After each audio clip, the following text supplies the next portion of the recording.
Good morning to you, and we are privileged to have a very special guest this morning on Sri Lanka Morning Show, Honorable Richard Marles, the Shadow Immigration Minister and member of the Australian Parliament since 2007, and former Trade Minister and former Assistant Minister of Foreign Affairs, and now the Shadow Minister or future Immigration Minister or Minister for International Affairs, and Honorable Richard Marles. And thank you for being here, Richard. It's a pleasure, Don. It's great to be with you. Thank you.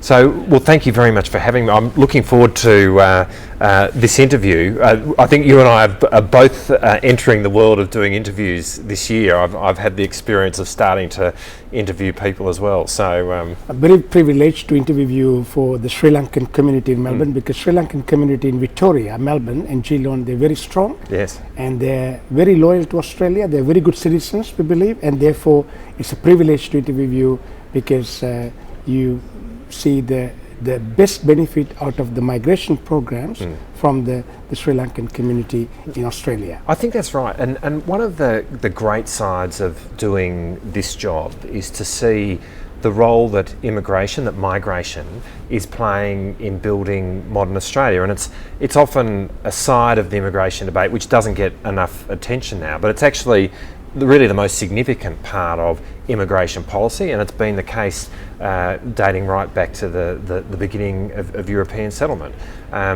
We have the highest proportion of our population born outside of our borders of any country in the world, with the exception of Israel. And when you look at the South Asian communities, the Sri Lankan community, a lot of these are the newest wave of immigration into Australia, and the contribution that the Sri Lankan community are making to the Australian economy, to Australian society is absolutely fabulous. And this is modern Australia at work, and this is immigration playing the role that it's traditionally played, and we are at our best when we've got new immigrant communities here in Australia contributing to the economy and doing what they do. That means the Sri Lankan community in Victoria, in Australia, will have the assurance from the Labor Party or Labor government, your government, that you will continue to bring the legal immigrants wanted to come to Australia. Yes. So we're working. We've obviously worked closely with the Sri Lankan government in respect of returning some asylum seekers who have not come here legally. But we also there's a lot of people who have come here in the Sri Lankan community coming here through the legal means and building this community in Australia as we've seen. And as I say, that through family reunion, through the skilled migration program, through students as well. It is a community which is now playing a really significant role in modern Australia, and we're very grateful for that, and we are, the economy and our society is the beneficiary of that. And thank you very much. And also we see that your team is looking at the future Australia with more immigrants, more population, and also more immigrants to regional areas. And you yourself being the parliamentarian for Geelong in Victoria, which is regional Australia, and therefore you think that regional migration is important for Australian migration program. Look, one of the important parts of our immigration program is that is in terms of contributing to our labour force. Without an immigration program, we would see the Australian labour force declining through the 2020s. And so it's important that the net migration rate, which has been around 200,000, continues. And one of the good things here is that this has really been bipartisan policy between both parties as to the size of the immigration program. But you mentioned Geelong and the regions. It's really important for a place like Geelong that we're in a part of the world where we want more people because we see people in Geelong as building our economy and being ultimately a source of employment.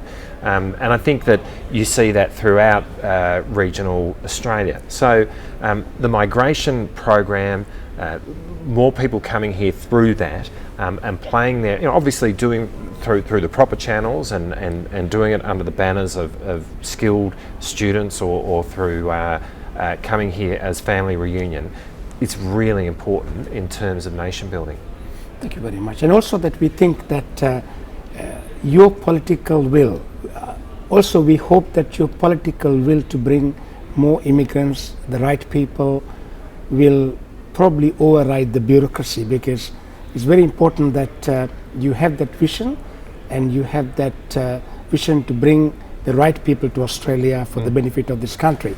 And the immigration is very important for the country. We think that, we hope that the political will override the bureaucracy, because the political will, the understanding from someone like yourself is very important for future of this country. Look, I think it is important, as I said earlier, that we have bipartisanship around this, and we have enjoyed in Australia actually over a long period of time, even when the asylum seeker issue has been a source of controversy. On the question of the size of our formal migration program through the legal avenues, there has been bipartisanship about the size of that. Now that's really important for the future planning of the country, and it's very important in terms of, as I've said, what that means for our economy and our society. I think it is right that that vision, which is shared really across the political spectrum, is implemented by the bureaucracy, and there are times where it operates better and worse.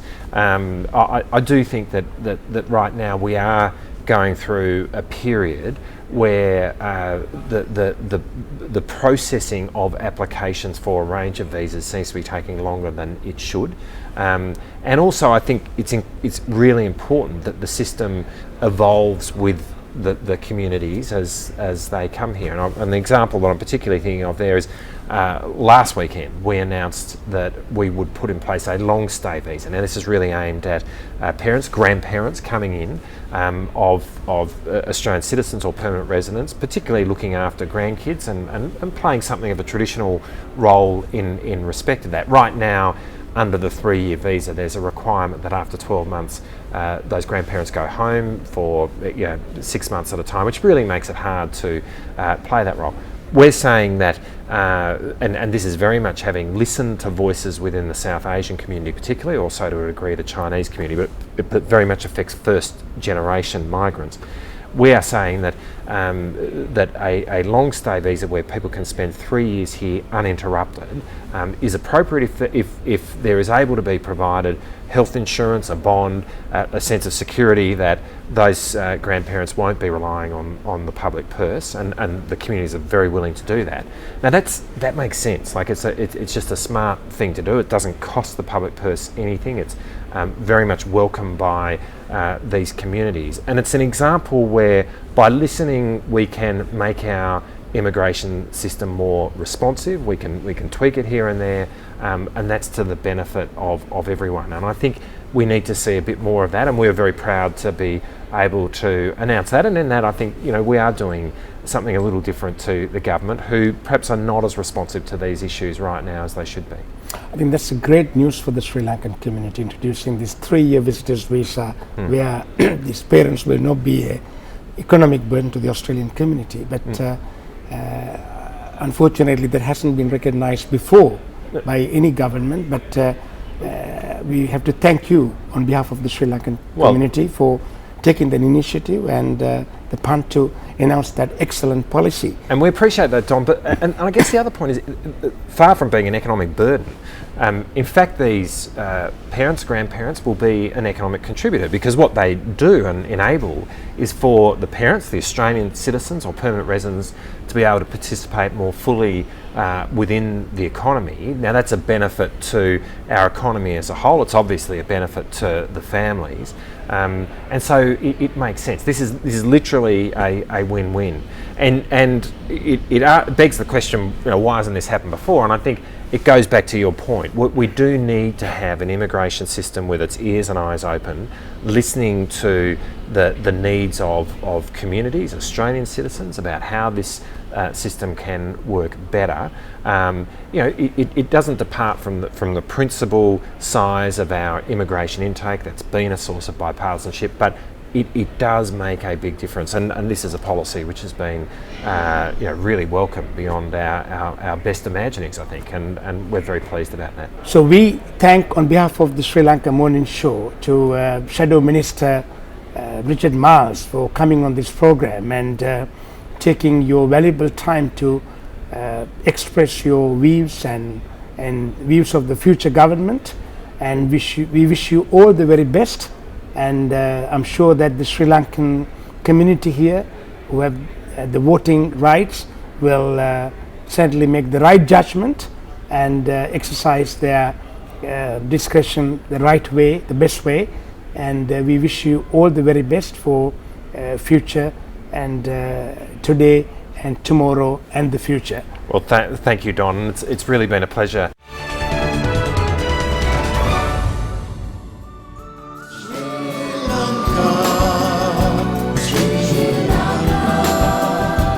There's no better place on earth. Yeah, I dream of you, Sri Lanka. Yeah. I pray for you.